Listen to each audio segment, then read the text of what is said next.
So yun nga, saan pala kayo galing kanina at ano pa yung mga pinuntahan nyo? May pinuntahan po kaming garage. Dito naman po yun sa may Caloocan garage. Hindi po namin medyo natipuan yung mga B1, B2 po nila eh. Kaya diretso po kami dito.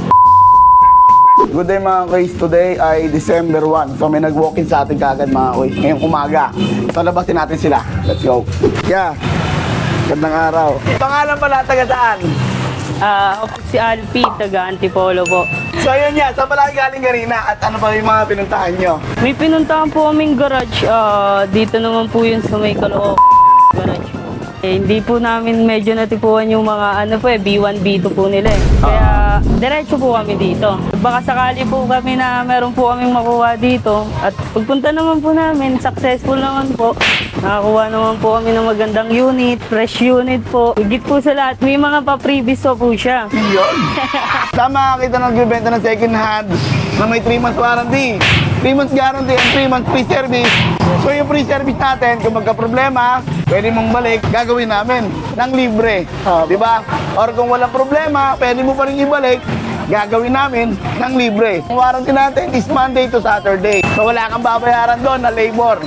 Ang babayaran mo lang doon kung may mga makukuha consumable parts, no? Pero sa condition naman nito, Wala po. wala. So yung sinabi mo kanina na kami lang yung nagbibenta na may warranty and freebies eh. Siyempre, umpisa natin yan. Siyempre, hindi mawawala yung ating oil, na Honda Blue Oil.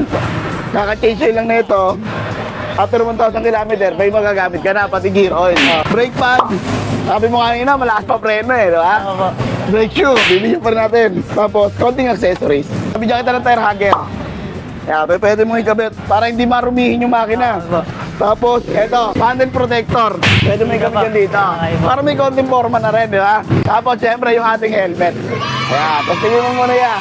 So, ngayon ka naman nakakita yan ng ano nagbibenta na may mga paganyan ba? Yes po. First time lang din po magkamotor. First time mo. Pinag-ipunan mo ba na matagal yung pera mo? Yes naman po. So, hindi ka naman natalo siguro sa binigay ko unit yan, ha? Wala akong talo. Ayun, no, tingnan mo. Sakto lang yung helmet, boy. Daig pa natin yung kasa, half page lang, di ba? Opo. Sa atin, whole page, tapos may mga pagganito ba? Yeah, baka may mga gusto kang batiin. Nabati ko po wala si Madam Eunice Sanara po. Ayun lang po. Kasi kasama ni Kuya, yan, idol. Siya nga pala yung nag-check ng motor na ito. Sabi ko, balik rin namin yung motor para makita namin yung ilalim eh. Yan. Maraming salamat sa tiwala. Salamat Siyempre, po. Thank you po. from Antipolo to Caloocan, dumayo pa sila. Okay? At sa atin nakakuha ng second hand unit na quality. Okay? Sa mga gusto nga pala mag-walk-in, shop located tayo sa search nyo na Terex Moto Service o Terex Moto, 7 Avenue, corner di Aquino, Caloocan. At marami pa tayong mga unit mga kuys na available. Okay? At syempre, alam nyo na walang iba. Terex lang. Sa alam. Let's go. Next lang po.